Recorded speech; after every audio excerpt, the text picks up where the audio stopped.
জানিয়ে বাদন ছিঁড়ে গেলে কবু আসবে আমার মরণ। আমার মতো এত সখী নয়তো কারো জীবন, নয়তো কারো জীবন। বুকে ধরে যত ফুল ফুটালাম, সে ফুলের কাটা ছাড়া কি পেলাম। ভাগ্যের পরিহাসেরই নাম। জানিয়ে বাঁধন ছিঁড়ে গেলে কবু আসবে আমার মরণ।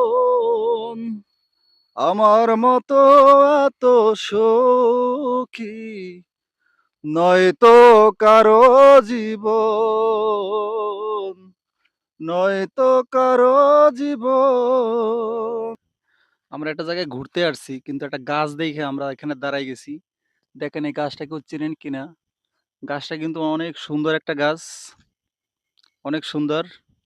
কিন্তু আশ্চর্যের বিষয় হয়েছে গাছটা কিন্তু এখনো পুরা একটা জায়গা জুড়ে বট গাছের মতন একটা জায়গা জুড়ে নিয়ে দাঁড়িয়ে আছে, কিন্তু গাছটার গোড়ার অবস্থা যদি দেখেন তাহলে বলবেন যে এখানে কিভাবে এত জায়গা জুড়ে দাঁড়ায় আছে। দেখেন গাছটার গোড়ার ভিতরে এই যে দেখেন পুরা ফাঁকা, কিন্তু এই যে দেখেন পুরো ফাঁকা, একেবারে ফাঁকা উপরে উঠে গেছে, ফাঁকাটা একেবারে উপরে উঠে গেছে, অথচ গাছটা কিন্তু এখনো পুরা স্টিল ভাবে দাঁড়ানো আছে। এটাই আল্লাহর রহমত। আল্লাহর কি অপরূপ সৃষ্টি! আল্লাহর অপরূপ সৃষ্টির কোনো তুলনাই হয় না। এত সুন্দর জায়গা, এত সুন্দর পরিবেশ, আসলে এটা মানুষের পক্ষে কিন্তু বানানো সম্ভব নয়। আল্লাহর দুনিয়ায় আল্লাহ পাকি এই তার দুনিয়াটাকে সুন্দর করে সাজিয়ে রাখছেন, যেখানে যা লাগে তাই দিয়া, তাই দিয়েই উনি সাজায় রাখছেন। দেখেন এত সুন্দর একটা পরিবেশ, অনেক সুন্দর, মাশাআল্লাহ। অনেক ভালো লেগেছে আমার।